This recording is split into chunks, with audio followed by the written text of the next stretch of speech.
Hello, folks. We have some big news here in Crystal Wise WC, or whatever kind of dumb community we want to put on fake fighting. But we have D. Joseph that returned back at December of 2019. That was the head writer of Friday Night Smackdown / Smackdown Live, because this December Smackdown was in its second month as back on Fox. And now, off the position of full-time, he's been recently released over this, some issues with Vince McMahon. And if you are in issues with the boss in charge, that means you did something completely wrong, or you're CM Punk. Either way, he's currently released, leaving the head writing job open to anybody with the qualifications. There's, of course, a lot of future disputes, and, of course, a lot of stuff on the ladder. We, of course, have TakeOver, faction disputes over what's going to happen on Raw, future signings for Impact Wrestling, formerly WWE talent coming in or returning to Impact. And I'm going to be here to not update you, because I have very little interest on Impact. I mean, I haven't made a review or any news on Impact since January, back at Hard to Kill, when Tessa Blanchard became women's champion. I mean, world champion. Back when she beat Sami Callihan in his first defense. What a way to build up the top heel in that company. That ended up in some sad dismay. I really think that there should have been a writing staff in general.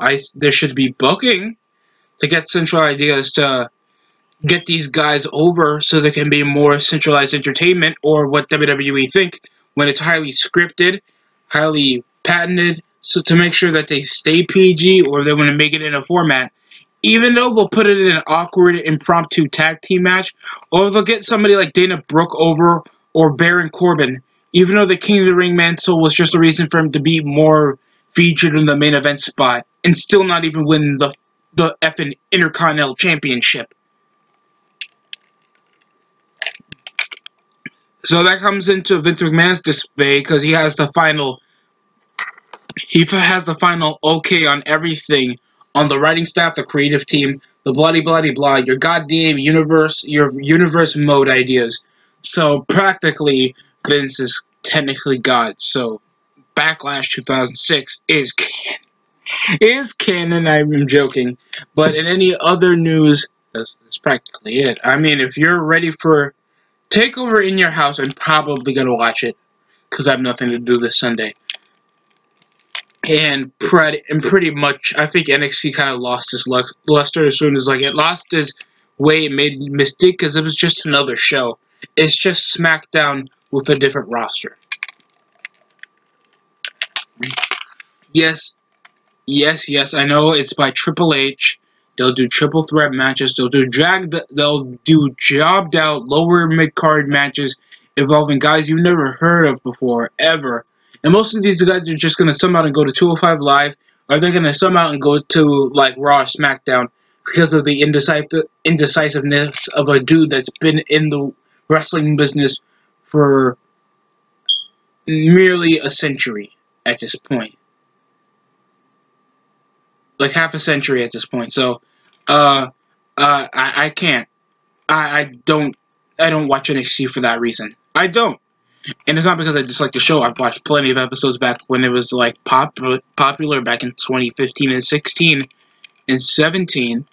When, of course, Samoa Joe, Robert Roode, Finn Balor, plenty of other guys that are now on the main roster, or just recently released back. So, anybody that think I'm being a bit too critical on the way WWE now, because you can check on the televised ratings, we're hitting ones near the latter half of the shows. We are decreasing in borderline searchage on YouTube and popularity. Our wrestlers are barely getting over, injured, or just undeniably handled because either the way they look, the way they behave, or either the way they wrestle. Either way, WWE's in the fault of not even getting the right guys, keeping them happy, or at least getting them in a stricter deal to make sure these dudes get over. And the best thing you idiots do for something that's supposed to be literally improv is to get multiple effing writers. Well, I think AEW gets more higher praise in the promo department than WWE. What's like the most poppin' promo of 2020 for WWE, other than Edge's first promo when he came back to Monday Night Raw after WrestleMania, when he came back, like I think after the Royal Rumble, after his Shocker appearance.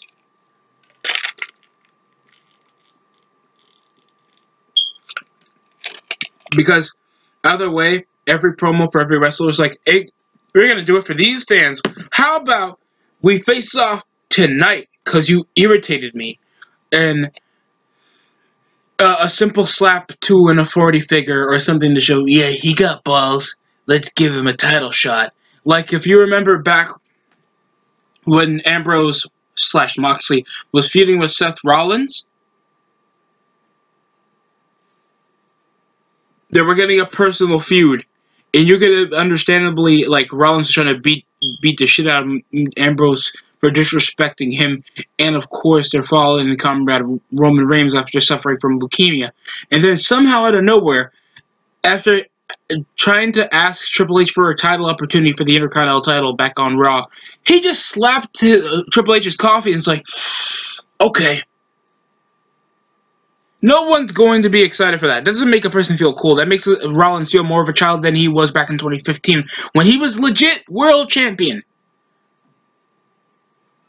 The lower mid-card barely shows most of the personality. And I think that you should have more like creative freedom for the lower mid-card to see how they're going to produce if you want them to either be a top mid-card guy, a tag team, or at least a goddamn main eventer. That's what they even tried doing with Jason Jordan, trying to make him feel like a Kurt Angle 2.0 mixed with Shelton Benjamin's ugly ass weak smile, and it hurts so much. Last time I saw Jason Jordan, he was on SmackDown before last week, helping out Jeff Hardy from the car accident scandal with him being framed for being alcoholic while he was trying to kill Elias. And over what's been happening, I just lose interest because the centralizing of the haters or bullying. Whenever I hear that on Raw and SmackDown, it's like, oh my god, just say that you're doing this for breast cancer awareness or the Connor curing cancer shit or something like that. Because we know how like highly commercialized WWE has been in the last couple of years, and you barely have those authentic feuds that you remember at all. Like tell me a memorable feud from the last 5 years that, and don't you dare try to reference like WrestleMania 30, Daniel Bryan's build up to become world champion, even though he was like a 3-time world champion. I don't want to hear that. Like what made a star build up to being a star? Daniel Bryan was already a notable babyface back then. Anybody else? It took